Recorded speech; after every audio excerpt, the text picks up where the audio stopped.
नमस्कार। एक बार फिर से आप सबों का स्वागत है। एक बार फिर से मैं आप सभी के सामने एक नई वीडियो के साथ उपस्थित हूँ और ये वीडियो क्रिकेट से ही रिलेटेड है। और एक बार फिर से मैं चर्चा करने जा रहा हूँ भारत और न्यूजीलैंड के बीच जो सीरीज चल रही है उसकी। हालांकि 2 टेस्ट मैच हुए हैं और दोनों भारत ने गंवाया है और बुरी तरीके से भारत को हार का सामना करना पड़ा है। भारतीय बल्लेबाज पूरे सीरीज़ के दौरान फ्लॉप साबित हुए हैं और कहीं ना कहीं भारतीय बल्लेबाजी का जो एक पर्दाफाश आप कहिए वो कहीं ना कहीं हुआ है। स्पिनर्स के सामने जिस प्रकार से भारतीय बल्लेबाजी होती थी, जिस प्रकार से भारत के बल्लेबाज खेलते थे, कहीं ना कहीं उस प्रकार से खरे नहीं उतर पाए हैं।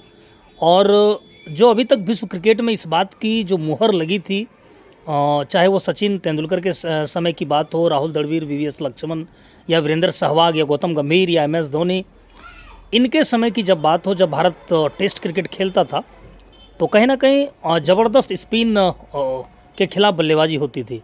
सेनवार्न भी हुआ करते थे उस वक्त, मुथिया मुरलीधरन हुआ करते थे। इन सबों के सामने भारतीय बल्लेबाजी अच्छी थी। लेकिन जैसे जैसे मॉडर्न क्रिकेट आते जा रहा है, जैसे जैसे खिलाड़ियों में परिपक्वता की कमी होती जा रही है, तो स्पिनर के खिलाफ भारतीय बल्लेबाज थोड़े से फिसड्डी साबित हो रहे हैं। चूँकि यह बात भी सही है कि 1 या 2 मैच के हार जाने से भारत की बल्लेबाजी का पूरा पोल नहीं खुला है, क्योंकि भारत के ऐसे बल्लेबाज भी हैं जो कभी भी कमबैक कर सकते हैं। मैं भी इस चीज़ का पक्षधर रहा हूँ, मैं भी इस चीज़ को मानता हूँ। लेकिन 12 साल में पहली दफ़ा ऐसा हुआ ना कि भारतीय सरजमी पर किसी टीम ने भारत को सीरीज हरा दिया। इससे पहले तो आप ज़बरदस्त प्रदर्शन करके अपने विपक्षी को हरा रहे थे। हालांकि इस बात को रोहित शर्मा ने भी स्वीकारा है कि हमने अभी तक 18 सीरीज कंटिन्यूसली जीता है, तो एक आध सीरीज में यदि गड़बड़ हो जाती है तो ऐसा नहीं है कि हम लोग काफ़ी ख़राब प्रदर्शन कर रहे हैं या उस पर ज़्यादा फोकस होना चाहिए। उन्होंने कहा है कि हाँ, यह बात ज़रूर है कि बल्लेबाजी ख़राब रही है जिसकी वजह से हम लोगों ने सीरीज हारा है।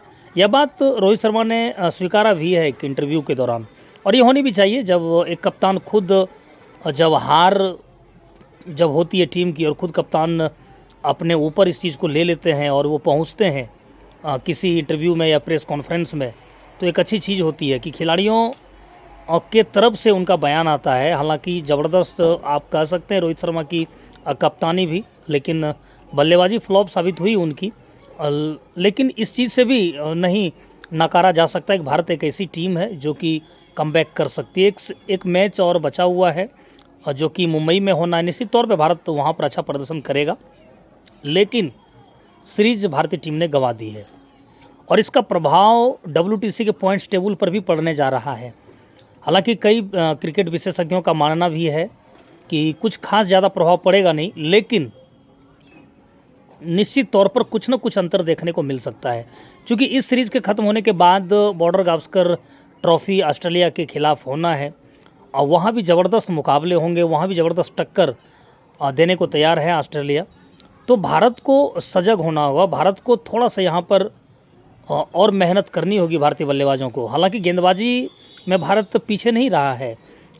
यदि मैं चर्चा करूँ स्पिनर की, चाहे वो वाशिंगटन सुंदर हो, रविंद्र जडेजा हो या रविचंद्रन अश्विन हो, या फास्ट गेंदबाज की ही मैं चर्चा करूं जसप्रीत बुमराह हो या आकाशदीप हो, या पिछले मैच में मोहम्मद सिराज खेल रहे थे, तो गेंदबाज कहीं ना कहीं खरे उतरे हैं। लेकिन बल्लेबाज को ध्यान देना होगा, बल्लेबाजों को अच्छी बल्लेबाजी करनी होगी।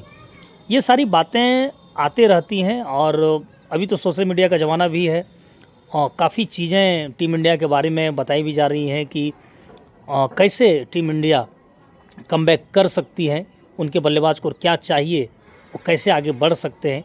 इन सारे चीज़ों की बातें कहीं ना कहीं सोशल मीडिया प्लेटफॉर्म्स पे चल रही हैं, वायरल हो रही हैं।